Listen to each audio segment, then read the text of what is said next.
There are many people who will try and say what the one thing is. And I think that in this gospel, the Lord is reminding us that we are to seek out from Him what it is that He requires of us.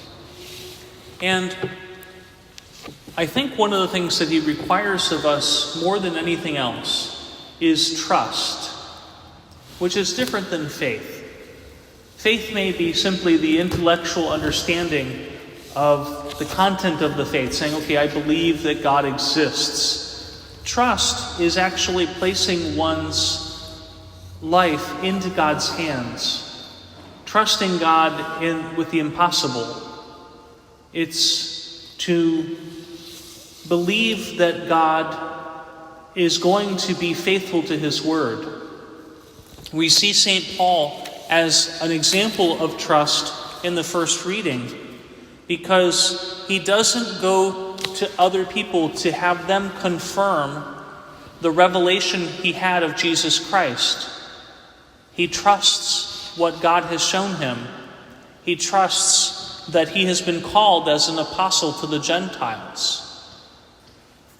Many times we often ask ourselves, how can I tell what is God's voice, how He is speaking to me? It's very simple, that we know that God is speaking to us because of the fruit of the Spirit. The fruits of the Spirit are peace and joy and patience, long-suffering. So if we don't experience those fruits when God is speaking to us, or when we think God is speaking to us, then it may not be God.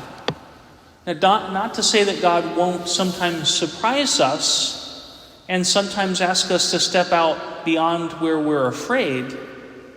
That doesn't mean it's not God if we are a bit nervous. But it's about the inspiration. Certainly, Paul had a particular encounter with the Lord. We also encounter the Lord every single day here at the Eucharist. And we know, if we're attentive to what it is like when we receive Jesus, what Jesus' presence is like.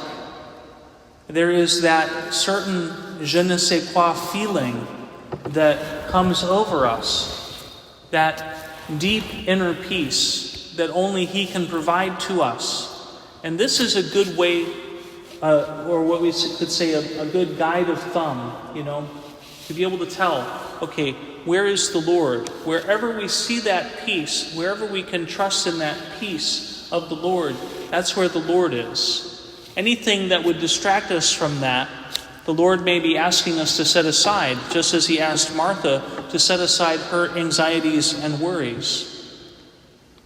So, brothers and sisters, today we ask the Lord for an increase of trust in Him, that we can truly and fully rely completely on God for not only our very necessities, but even the graces that we need to become saints.